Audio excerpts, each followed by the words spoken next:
The crafting of katana requires immense skill and is a long, hard process.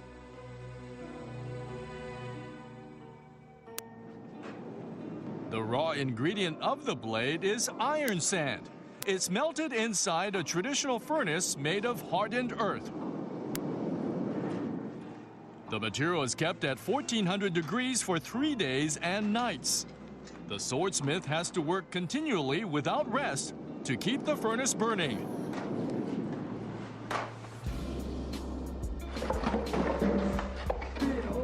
Eventually, a lump of iron, called tamahagane, literally meaning ball steel, emerges from the fire.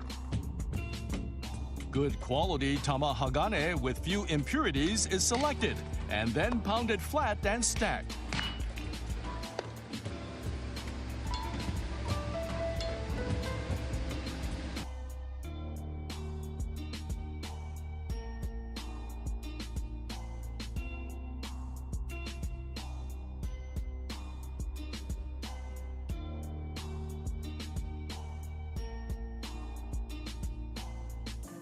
The repeated process of bending, layering, and hammering gives the blades more than 30,000 layers. This layer structure gives the blades their unique combination of strength and suppleness.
Now Lund performs a critical step that's unique to the Japanese process.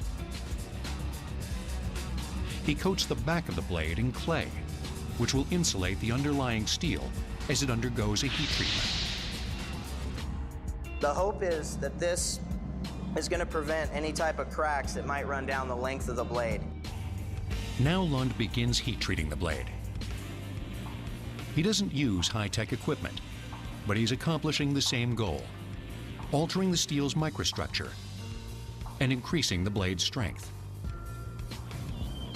First, Lund heats the blade to 1500 degrees Fahrenheit. Then he plunges it into a cool saltwater bath, which will quickly harden the steel. This step also produces the katana's trademark scars, where the clay protected the metal and kept it from cracking. Because the blade's leading edge expands more than its trailing edge during treatment, the sword becomes curved. But it's the final crucial touches that turn this edge into the world's sharpest. Now that the blade is hardened on the edge, softer on the back, we need to profile this edge and bring it down into a slight convex edge. It'll be done on a water stone, which is the way it's been done for hundreds of years. The katana can take up to a month to forge, but once crafted, it's nothing short of deadly. It really comes down to blade geometry, and that has a lot to do with the ability of a sword to cut through a target. Usually, your European blade, the body would be like this. You've got a very thin edge. It doesn't have much supporting it. And what that causes is quite a bit of resistance as it cuts through an object. Whereas a Japanese sword, they're fairly thick blades, and they were convex ground. So as they go through a target, the stuff they're cutting tends to peel off